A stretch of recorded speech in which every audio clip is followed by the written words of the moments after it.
Vozes em Debate.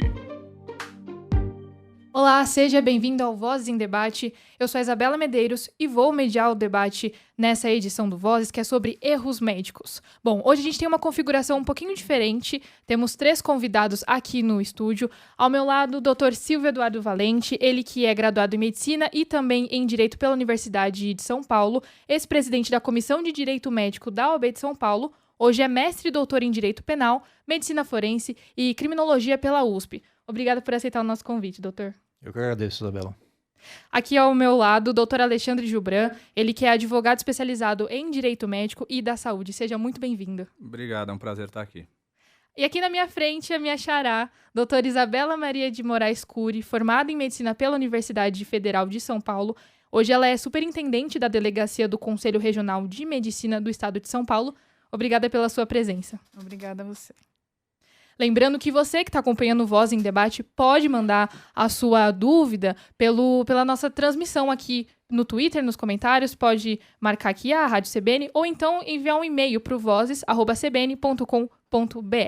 Bom, eu começo perguntando do termo erro médico. Ele é o termo mais adequado que a gente pode usar para falar desse tipo de problema que a gente tem? O termo erro médico é um termo que virou muito popular hoje e ele nem sempre exprime a realidade, né? Tem muita gente que confunde o erro médico com alguma coisa que não deu certo no atendimento do paciente, né? Uhum. Então tem gente que acha, por exemplo, que se o paciente morreu ou se ele não foi curado, isso é um erro médico, o que é muito longe da realidade, né? O erro médico, para ficar caracterizado, você tem que ter uma série de fatores, né? Você tem que ter a atitude do médico em relação a uma determinada doença, uma patologia. Você tem que ter o dano, tem que ter algo que una esse ato do médico e o dano, e tem que também ter a culpa do médico, né? Então, você perceber, você ter a percepção do que o que é realmente o erro médico é algo muito complexo, não é nada simples, né? Você saber se houve um erro médico ou não. Daí a necessidade, né, de ter todo um aparato que julgue, né, se a atitude do médico foi correta ou não. E, doutora Isabela, a questão, quando ocorre o erro médico, né, que a gente fala popularmente, está atribuído só ao médico? Pode ser uma questão geral? Como é que funciona? Na verdade, em termos ético-profissionais, o erro médico ele está mais relacionado com o artigo 1º do Código de Ética Médica, né, que é onde estão os casos de negligência, imprudência e imperícia. Mas existem alguns casos que não são erros médicos, são falhas assistenciais, que aconteceram em outros locais que não só por conta da responsabilidade do médico. E muitas vezes não existe esta interpretação, né?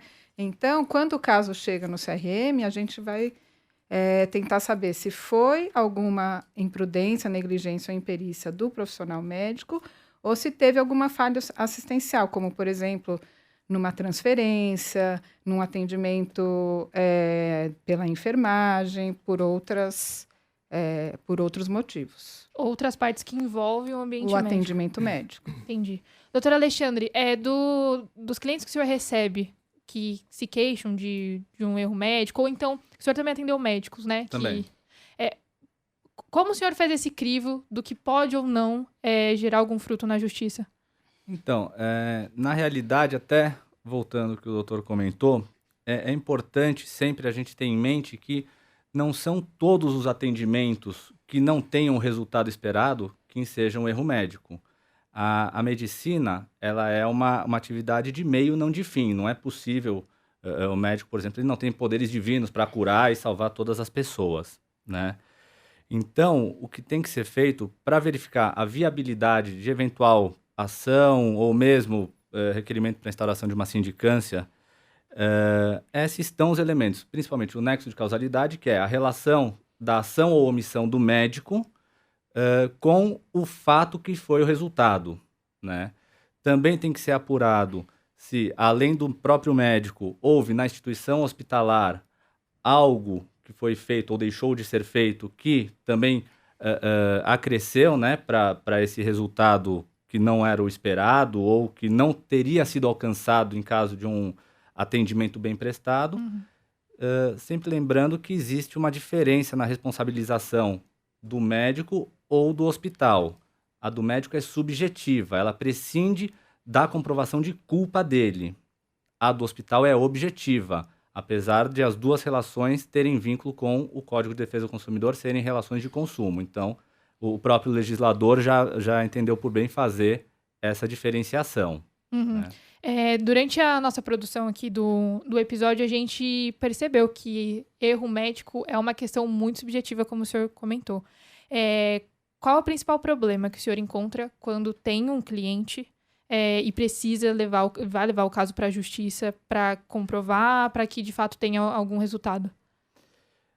Eu não diria que é o principal problema, né? Mas o mais difícil é a gente justamente achar esse nexo de causalidade, porque pense o seguinte, a pessoa que perdeu um ente querido, para 99% dessas pessoas, o médico foi culpado, o hospital não deu a assistência necessária, então a gente precisa pegar, em especial, o prontuário de atendimento, ver toda a evolução clínica, tudo que foi feito, para verificar se é mais uma aventura jurídica ou uma ação que tem embasamento. Porque hoje o que a gente está verificando também é que está se criando uma nova indústria de indenizações. Como era há um tempo atrás os danos morais, como era há um tempo atrás justiça trabalhista, é o que estão querendo criar. Uma indústria de indenizações, tem muita gente ali que está sabendo mesmo que não tem qualquer relação o ocorrido com o dever de indenizar, mas mesmo assim quer levar adiante um processo para ver se vai tirar algum dinheiro do médico ou do hospital. Entendi. Doutora Isabela, quando acontece tem um fato de erro médico dentro de uma família ou com a própria pessoa e vai fazer uma denúncia no CREMESP, como é o caso de duas personagens que a gente entrevistou no podcast, qual que é o passo a passo a partir do CREMESP, a parte do CREMESP? A denúncia, ela não pode ser uma denúncia anônima, ela tem que ser uma denúncia que tem um denunciante, né? Anônimo a gente não aceita a denúncia. Essa denúncia ela pode ser realizada pessoalmente ou através de carta também, a pessoa pode encaminhar carta. Tem no site do CREMESP um local onde tem todas as especificações que precisa para fazer a denúncia, né? Então, a pessoa precisa colocar o nome, endereço, o fato que aconteceu, se é com ela,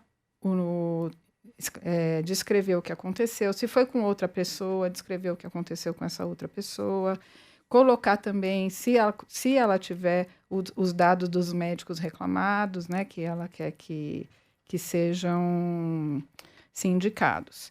O primeiro passo, ela faz a denúncia, essa denúncia chega no CREMESP, vai para o nosso vice-corregedor, né? E ali, agora, atualmente mudou. A gente tem a Câmara de Admissibilidade. Então, são 6 conselheiros que participam dessa Câmara, que eles vão ver se essa denúncia ela tem procedência ou não, e se ela está, e se todos os dados que tem ali estão no Código de Processo Ético Profissional. E se cumprir todos esses detalhes, essa é aberta uma sindicância. Esta sindicância não é um processo, né? É onde vão ser levantados os dados, como prontuário médico, manifestação dos médicos envolvidos. Se teve óbito, a gente também pede laudo do IML, de verificação de óbito, enfim. Com todos esses dados, o médico delegado do CREMESP ele vai analisar os fatos e elaborar um parecer. E esse parecer vai para uma Câmara, onde tem conselheiros e delegados, é apresentado, e na fundamentação do delegado, ele pode ali dizer se existe indício de infração ética ou não. Esta infração ética pode ser erro médico ou não, porque existem outros problemas éticos que não necessariamente erros médicos, né? E nessa Câmara que é decidido se existe indício ou não, e aí é aberto o processo ético profissional. E o processo ético profissional vai para julgamento, aí já é um processo mesmo, e para saber se os médicos reclamados, se eles vão ter penalidades ou se eles serão absolvidos. E se tiver penalidade, como é que funciona? Porque Nós é um temos, nível, né? nós temos 5 penalidades, né? Que é a advertência individual, né? A censura também individual, a censura pública, que é publicado no Jornal do CREMESP, Uhum. A suspensão do exercício por 30 dias e a última é a cassação do médico. Entendi. Bom, uma outra dúvida, uma outra percepção que a gente teve durante o episódio, Dr. Silvio, foi que é muito complicado um médico falar da atuação de um outro médico. Quando, vendo um pouco da sua trajetória, você primeiro se formou em medicina e depois foi para o direito. De onde surgiu o interesse? Como é que era uma coisa que você já pensava ou foi no decorrer da atividade? Não, foi mais por gosto de estudar, na verdade, né? Porque são 2 áreas bastante doutrinárias, né? E eu percebi que no direito, justamente essa área de direito médico estava crescendo, né? Na época que eu fiz vestibular em 2007. Voltei a fazer FUVEST, com 45 anos de idade. E a forma de estudo do direito e da medicina são muito semelhantes, na verdade, né? Você tem que se aprofundar em textos, se aprofundar em doutrina. E são 2 linguagens muito fortes e muito complexas, né? A linguagem da medicina é muito complexa e a linguagem do direito é muito complexa. Então, você fazer essa união entre o direito e a medicina me pareceu até bastante desafiador.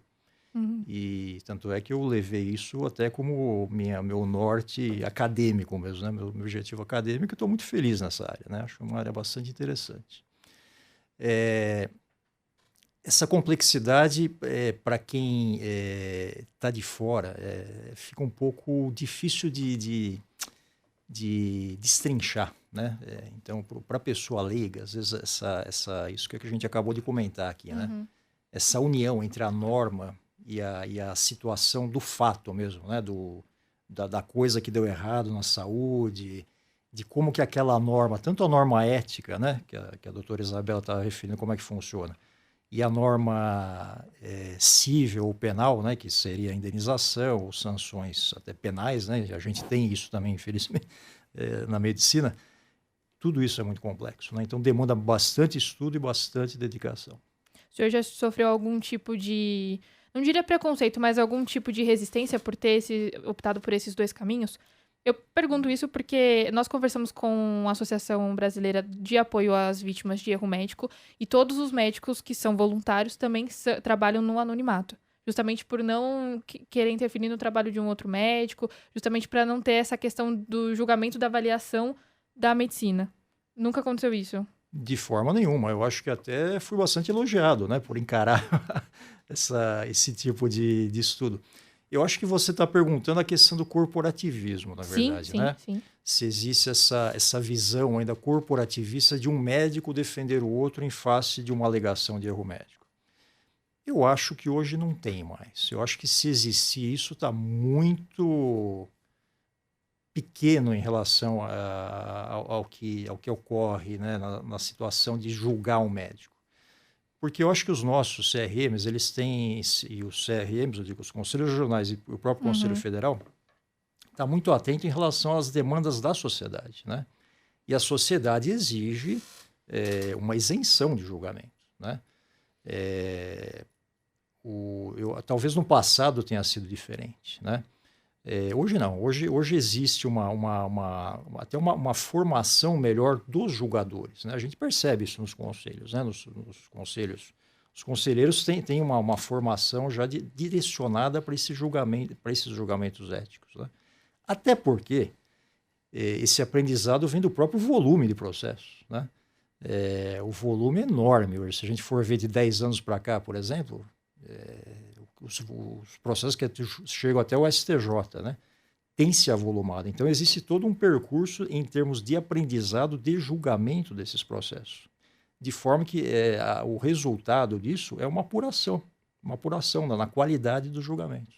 Então, acho que a visão corporativista hoje é mínima. Como comparado antigamente, hoje é mínima. Certamente. Bom, doutor Alexandre, quanto tempo demora mais ou menos uma tramitação para num caso de erro médico? Olha, seja casos de erro médico ou quaisquer outras ações, é muito difícil a gente estimar ou precisar o tempo, porque depende mais do volume de serviços da vara, do cartório judicial em que a ação vai ser distribuída do que qualquer outra coisa, Uhum. né? Mas hoje, por se tratarem todos de processos digitais, a tramitação está muito mais célere, né? Eu diria que, em primeira instância, considerando que, assim, também mais de 90% dos casos vai ser necessária a perícia, né, que é a fase de instrução, que é a fase que mais demora de um processo, eu diria que em primeira instância isso, tá?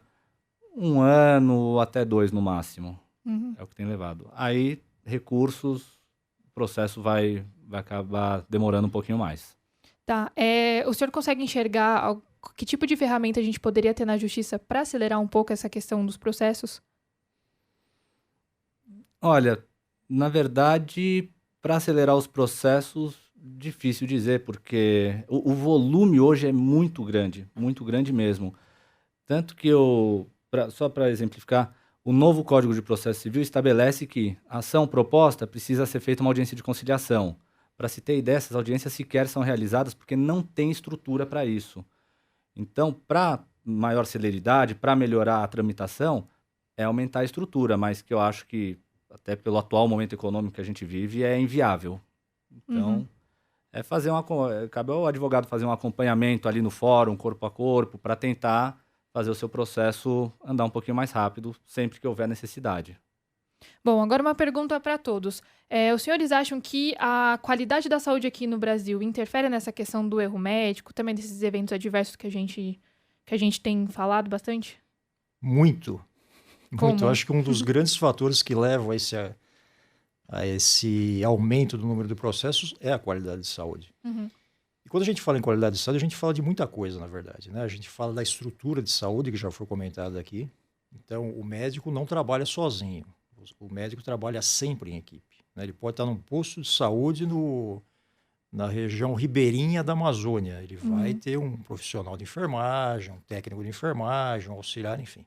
Existe uma estrutura da qual o médico não pode abrir mão e essa estrutura acaba influenciando no resultado de saúde, certamente, né? Então, eu sempre falo, não adianta você ser o Adib Jatene se você não tem um desfibrilador, né? Você tem que ser um médico bom, atualizado, bem formado, mas você precisa de uma estrutura mínima de atendimento, né? Outro fator que interfere nisso é a própria formação do médico, né? Hoje você tem um aumento, né, de número de faculdades de medicina. Isso é uma questão política bastante delicada, né? E essas faculdades, num número tão grande, não conseguem formar o médico de uma forma adequada. Muitas dessas faculdades mais novas não têm um hospital-escola de qualidade, né? Ou, às vezes não tem nem um hospital-escola, precisa fazer convênios com hospitais da região para o médico ter contato com o doente.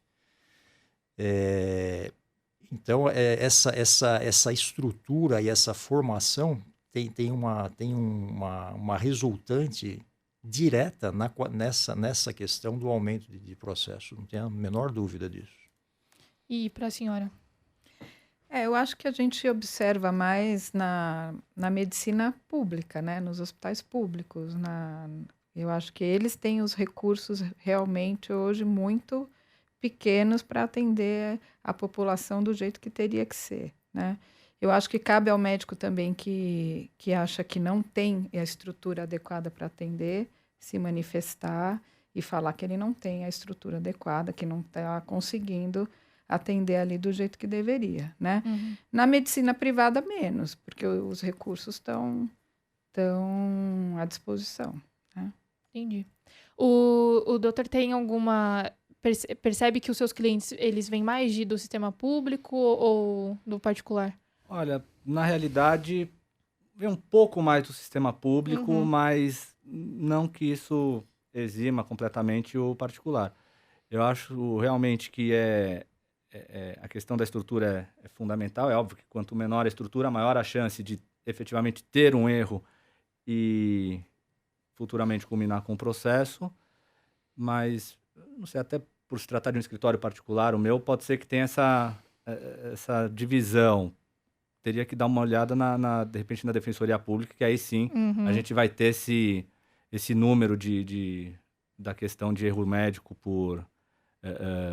pela própria saúde pública. Eu acredito que isso sim seja um fator determinante. Uhum. Bom, o nosso ouvinte Ricardo Tavares, ele é médico, e levantou um ponto aqui sobre o efeito colateral do aumento do número de processos. Ele concorda que maus profissionais sejam punidos, mas que os demais profissionais ficam com medo desses processos e tornam a conduta médica bem menos eficiente. Também torna cara e muitas vezes põe o paciente a riscos desnecessários. Ele até deu um exemplo aqui, que ele aprendeu na faculdade que doenças como sinusite, pneumonia têm diagnóstico clínico, ou seja, não precisa fazer exame.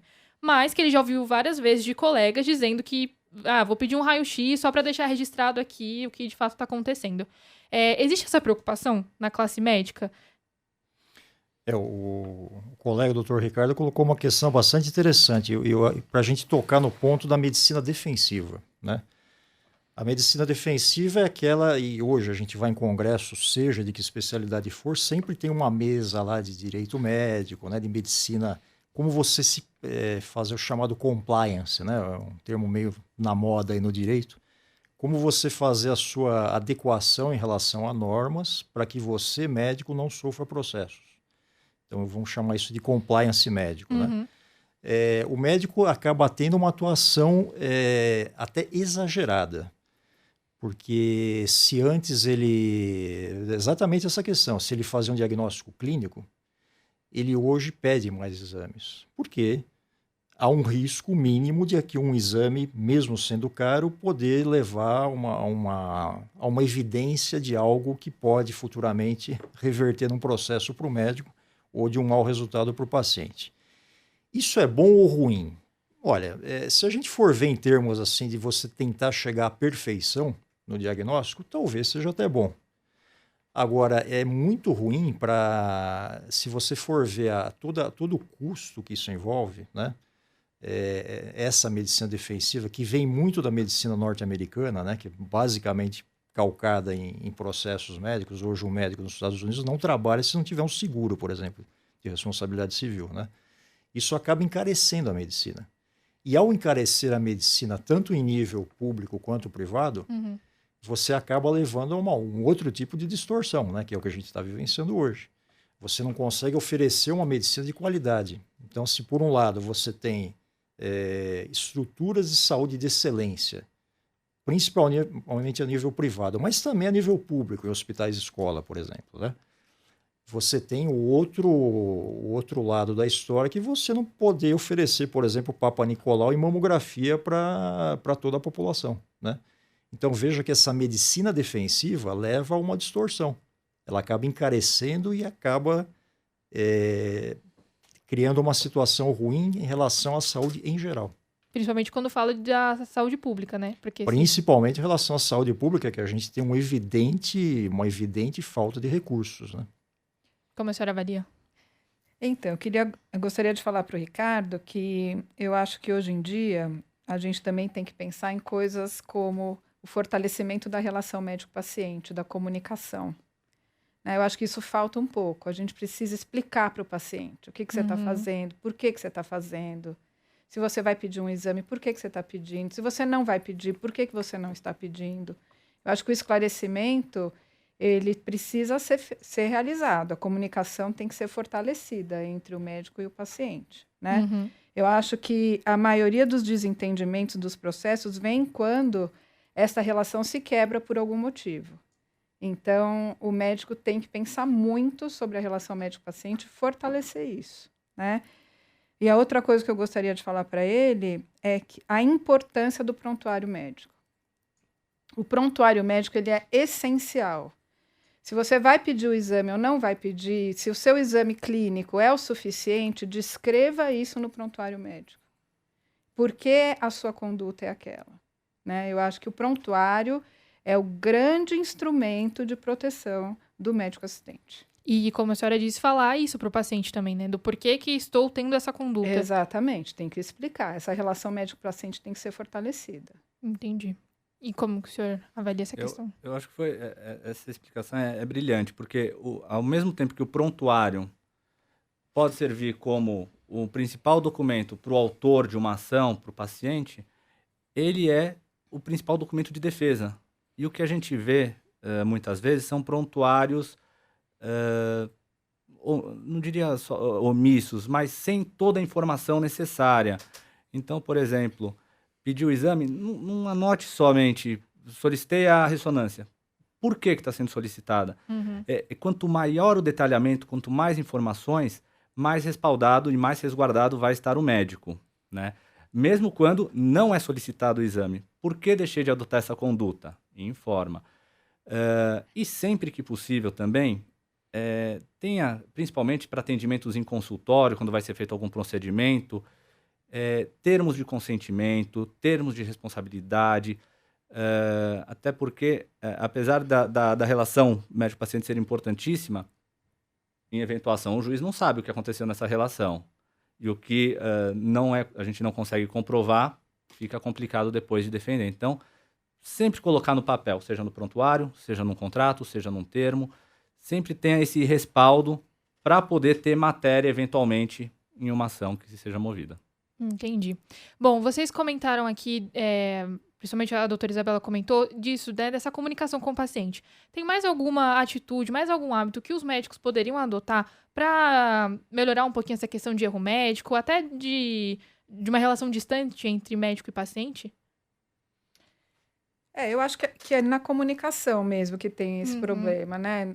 Nas sindicâncias que nós vemos no Conselho Regional de Medicina, uma boa parte a gente percebe que foi pela quebra mesmo da relação médico-paciente, né? Então, talvez o médico tenha um melhor preparo, talvez nas faculdades ou nos serviços de residência, para esse atendimento, né? Não ter só o aprendizado técnico, mas o aprendizado humano também na relação, né? E a outra coisa que eu gostaria de falar é que caso você seja chamado para ir ao CRM, o médico, responder ou se manifestar sobre uma sindicância, para ele não ter medo de fazer isso, porque é ali que ele vai poder colocar todas as suas questões, descrever, dizer o que aconteceu, né? Elucidar, porque se ele finge que não está acontecendo nada, ele não responde, é pior para ele. Entendi. E o senhor, doutor Silva? Não, eu reforço o que foi colocado aqui pelos colegas, né? A relação médico-paciente é fundamental também nessa atitude de evitar processos, né? Porque eu acho o paciente, ele até admite que o médico erre, mas ele não admite que o médico não corrija o erro, né? Não faça o possível para dar atenção para ele, mesmo que isso envolva encaminhar para um colega, enfim, né? Então, assim, a relação sincera entre médico e paciente é algo fundamental, crucial, e que isso tem sido perdido, na verdade, no treinamento dos médicos, né? Nas faculdades. A faculdade de medicina, ela tem uma formação muito técnica. Então, aqueles 6 anos que o estudante de medicina fica nos bancos escolares, ele acaba tendo muita formação técnica e pouca formação humanística. E isso, quando o médico começa a atuar, seja no consultório, seja num ambiente hospitalar, numa unidade diagnóstica, ele acaba tendo que se adaptar sozinho a essa situação, né? E aí acaba acontecendo essa quebra de relação médico-paciente. Então, isso acho que é um aspecto crucial da coisa, né? Esse trato humano que o médico tem que ter. Lógico, isso envolve também estrutura de saúde, né? Então, se você coloca um médico num determinado setor de saúde para atender 12 pacientes em uma hora, vai ser muito difícil esse médico conseguir ter uma relação médico-paciente saudável, né? Então, o que já foi colocado aqui, os conselhos têm que ficar muito atentos a essa estrutura de saúde. O médico tem que conversar com o seu paciente, né? Colocar as opções diagnósticas, anotar no prontuário, né? Ele precisa de tempo para isso. E anotar com letra legível, né? Isso é outra coisa importantíssima. Porque não adianta ele colocar aquilo naquele que a gente brinca, aqueles hieróglifos, né? Na hora da defesa, ele vai estar tudo, aquele prontuário não vai ter utilidade nenhuma. Eu não sei se o doutor Alexandre concorda, mas muitas vezes a gente, para defender o médico, a gente tem que recorrer às anotações da enfermagem. que tem letra legível, É isso? Tem. não Eu ao já médico. tive caso que o próprio médico não identifica, porque às vezes Exato. prontuário, caso de 2, 3 anos atrás, É. ele não sabe o que escreveu. Aí... Então você só vai descobrir o que aconteceu vendo a anotação de enfermagem. E isso é um absurdo, né?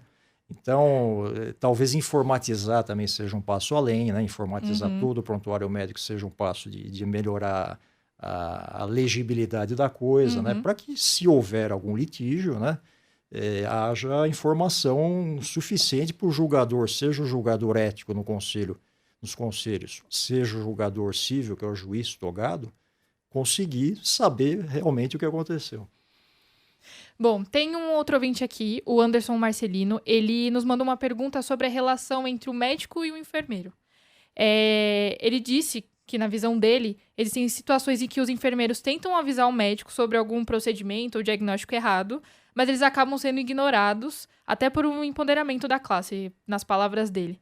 E ele falou que já viu alguns casos que os enfermeiros nem chegam a avisar. Vocês acham que existe isso? Falta uma relação humana também entre profissionais?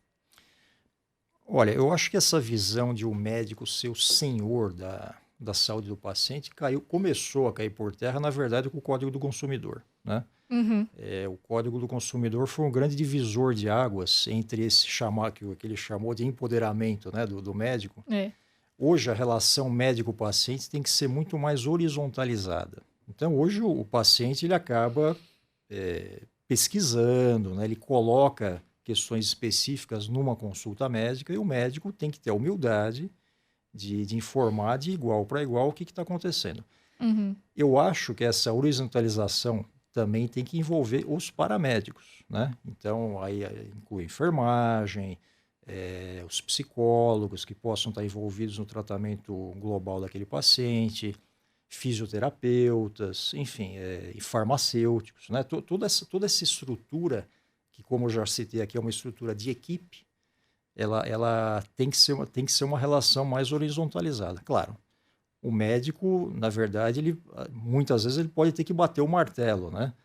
Em determinadas situações, enfim, a prerrogativa principal no conduzir da coisa ainda é do médico, né? Mas isso não implica que o médico tenha que ter uma relação de autoridade absoluta. Não, realmente, essa relação tem que ser mais harmônica e mais horizontalizada.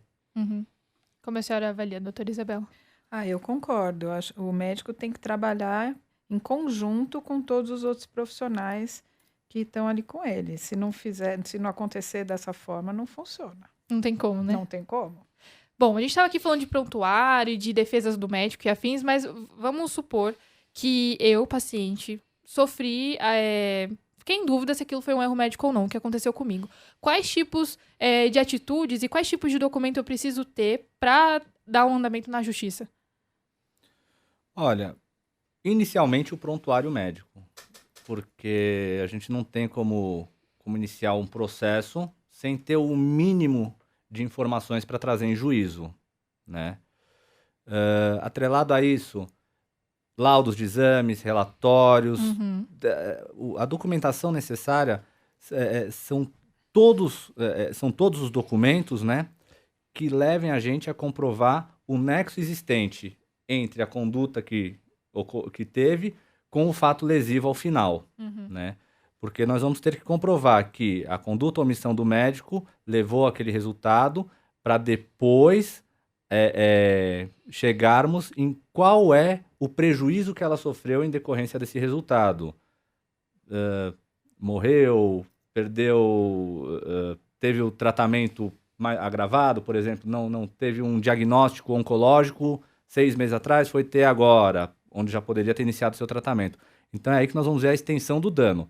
Mas antes de ver essa extensão, a gente precisa comprovar que efetivamente houve um dano. Então são todos e quaisquer documentos relacionados ao tratamento que está sendo questionado.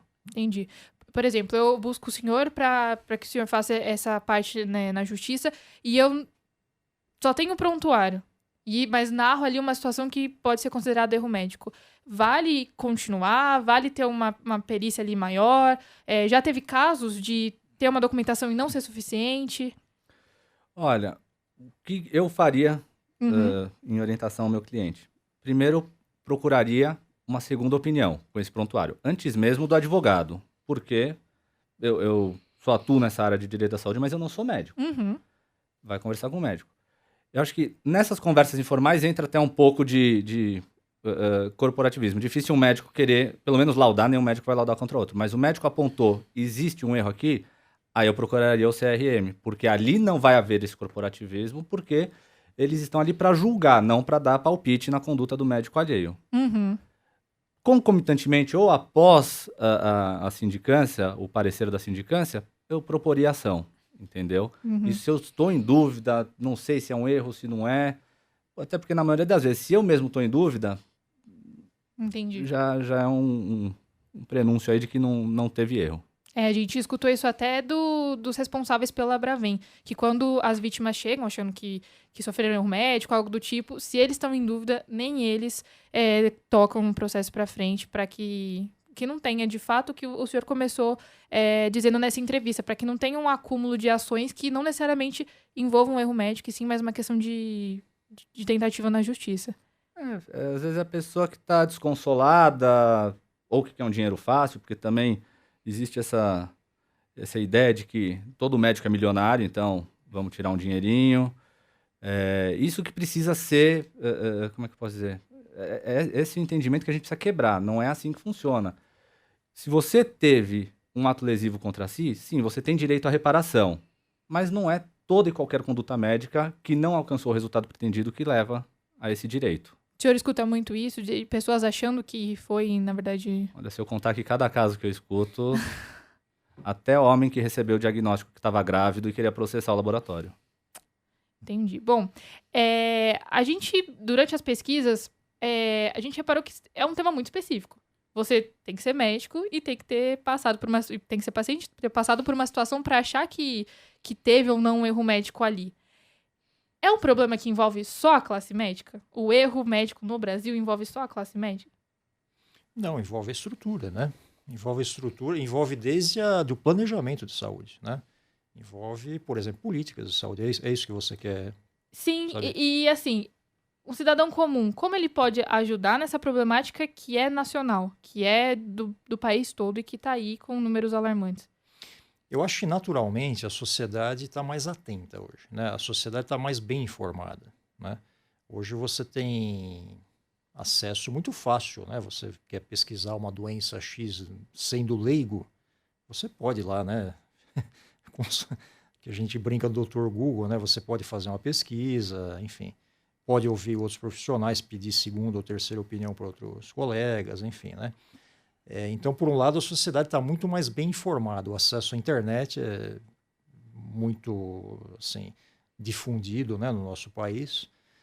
Acaba simplificando nesse sentido. E, por outro lado, isso também leva a essas alegações de erro médico, a sociedade está mais litigante também. Ela está mais atenta aos seus próprios direitos, né? Hoje, isso também explica o aumento do número de processos, né?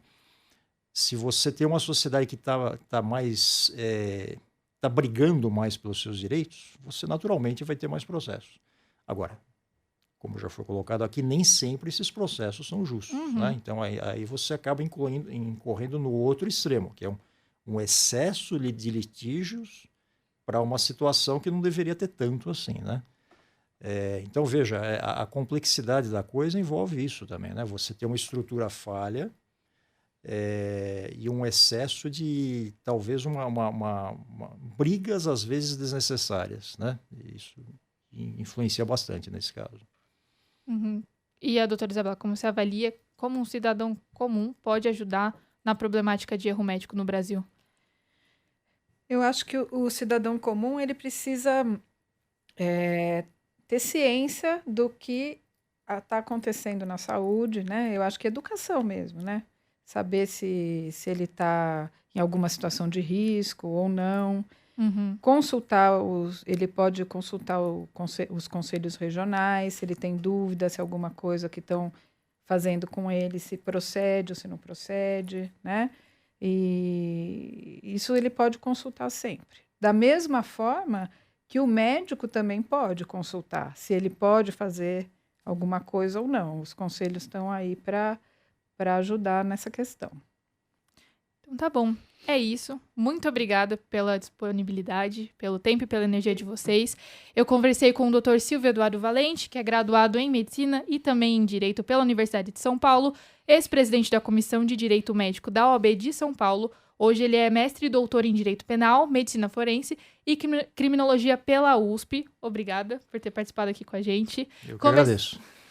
Conversei com a doutora Isabela Maria de Moraes Cury. Ela é formada em Medicina pela Universidade Federal de São Paulo. Hoje ela é superintendente da Delegacia de Conselho Regional de Medicina de São Paulo. Muito obrigada por ter vindo. Obrigada.